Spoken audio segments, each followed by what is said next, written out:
बादशाह अकबर का अजीब सपना। एक समय की बात है, बादशाह अकबर रात्रि भोजन के बाद सोने के लिए गए।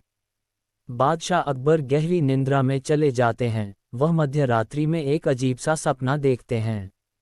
इस सपने की वजह से बादशाह की नींद अचानक से खुल जाती है। बादशाह इस सपने का मतलब समझ नहीं पाते हैं। इसी परेशानी के कारण उन्हें पूरी रात नींद नहीं आई। सुबह बादशाह अपने दरबार में जाते हैं और वहां पर सभी को बादशाह बहुत परेशान नजर आते हैं। बादशाह के चेहरे पर परेशानी साफ दिखाई दे रही थी। बादशाह अकबर से उनके मंत्रियों ने उनके परेशानी का कारण पूछा। बादशाह रात में आए सपने को सभी मंत्रियों के सामने सुनाते हैं। रात को मैंने एक अजीब सपना देखा जिसमें मेरे सारे दांत टूट जाते हैं, पीछे सिर्फ एक दांत ही बचता है। बादशाह ने सभी मंत्रियों से इस सपने के पीछे का कारण पूछा। तब सभी मंत्रियों ने एक मत होकर बादशाह अकबर को सलाह दी कि किसी विद्वान पंडित या ज्योतिषी से इस बारे में पूछने पर जवाब मिल सकता है। बादशाह ने अपने मंत्रियों की सलाह मानते हुए तुरंत बड़े बड़े विद्वान ज्योतिष को सभा में बुलवाया और अपनी सारी परेशानी ज्योतिष को बताए। ज्योतिषों ने कहा, जहांपनाह, इस सपने का मतलब है कि आपके सारे रिश्तेदार आपसे पहले ही मर जाएंगे। ऐसा सुनते ही बादशाह अकबर क्रोधित हो जाते हैं और सभी ज्योतिषों को सभा से चले जाने का आदेश दे देते हैं।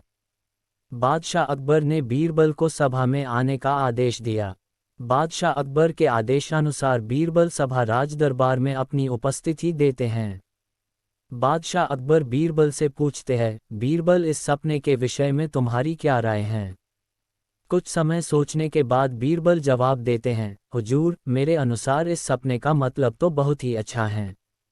आप बेवजह चिंतित हो रहे हैं। बादशाह खुश होकर बोले, अच्छा, तो बीरबल जल्दी बताओ, इस सपने का क्या मतलब है? बीरबल सपने का मतलब बताते हैं कि आपके सभी रिश्तेदारों में आप सबसे अधिक और लंबे समय तक जीवित रहेंगे। ये सुनकर बादशाह अकबर बहुत खुश हुए। वहां सभा में बैठे सभी मंत्री बीरबल से पूछते हैं कि सभी विद्वान ज्योतिषों ने भी तो यही कहा, फिर बादशाह क्यों गुस्सा हो गए? बीरबल ने कहा, किसी भी विचार को बोलने की अलग अलग शैली होती है। किसी के सामने बात को सही तरीके से बोलना चाहिए। इसके बाद सभी दरबार से चले गए। इस कहानी से हमें क्या सीख मिलती है?